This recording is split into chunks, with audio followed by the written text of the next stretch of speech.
দেখো, একটা কথা আছে না যে পরিশ্রমই সৌভাগ্যের প্রস্তুতি। আসলে পরিশ্রম করলেই যে সবকিছু হয়ে যাবে এমন না।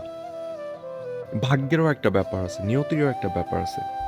দেখো, তোমার আর আমার থেকে অনেক বেশি মানুষ আছে যারা আমাদের থেকে অনেক বেশি পরিশ্রম করে, কিন্তু তারপরও তাদের অবস্থার কোনো পরিবর্তন নেই। আজও তাদের খাবারের টাকাটা জোগাইতে অনেক কষ্ট হয়ে যায়, তিন বেলা ঠিক মতো খাইতেও পারেন। আবার তোমার আর আমার থেকে অনেক বেশি মানুষ আছে যারা আমাদের থেকেও কম পরিশ্রমে ভালো কিছু করছে জীবনে, ভালো অবস্থানে আছে। তো পরিশ্রম করলেই সবকিছু হয় না, ভাগ্যের একটা ব্যাপার আছে। আল্লাহ অনেক আগেই লিখে রাখছে আমাদের কপালে কি হবে। তবে পরিশ্রম করা প্রয়োজন। পরিশ্রম না করলে অ্যাটলিস্ট অবস্থার কোনো পরিবর্তন হবে না, না আপ না ডাউন। পরিশ্রম করলে যদি তোমার ভাগ্যে থাকে তবে ভালো কিছু হবে, যদি ভাগ্যে না থাকে তবে যেমন আছো তেমনই থাকবে। তবে আল্লাহ লিখে রাখছে, আল্লাহ হয়তো তোমার আমার জন্য এর থেকে বেশি কিছু লিখে রাখে নাই, তাই হয়তো এর থেকে বেশি কিছু হচ্ছে না।